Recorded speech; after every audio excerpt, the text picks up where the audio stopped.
La stazione di Padova alla mattina è una zona tranquilla, la campagna elettorale sta entrando nel vivo e sicuramente questo sarà un tema caldo che impegnerà i candidati.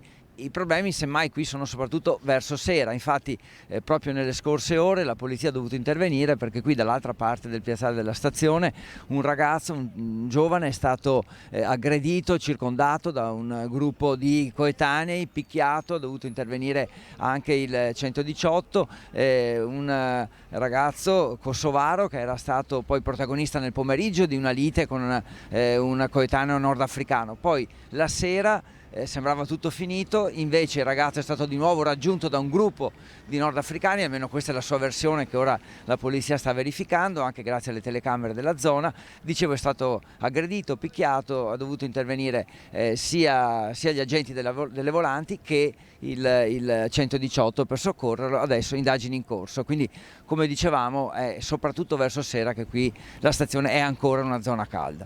Evitare di passare da soli durante la sera. Dopo c'è il discorso problema delle biciclette, quella era una storia a parte, ovviamente io non mi sono mai fidato di lasciare la bicicletta in stazione, quelle volte che dovevo venire a prendere il treno la lasciavo al parcheggio, quello a pagamento o sorvegliato. Comunque insomma è una zona che ha bisogno di attenzione questa. Secondo me si potrebbe migliorare un pochettino la situazione. Bisogna stare un po' attenti. Sì, sicuramente, ma io ci passo solo la mattina, quindi per me è abbastanza tranquillo poi. Più la sera probabilmente. Probabilmente sì. Sempre la polizia qua, sempre che stanno indagando, sempre circondando. Quindi ci sono sempre controlli e va bene così? Sì, non è come anni fa.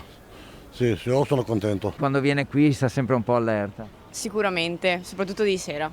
Di sera sto sotto le luci perché un po' di paura ce l'ho, essendo ragazza giovane tra l'altro è sempre allerta. La preoccupazione, semmai, più che per la quantità di episodi di cronaca che si verificano nella zona della stazione, è per il fatto che la violenza quasi sempre è improvvisa.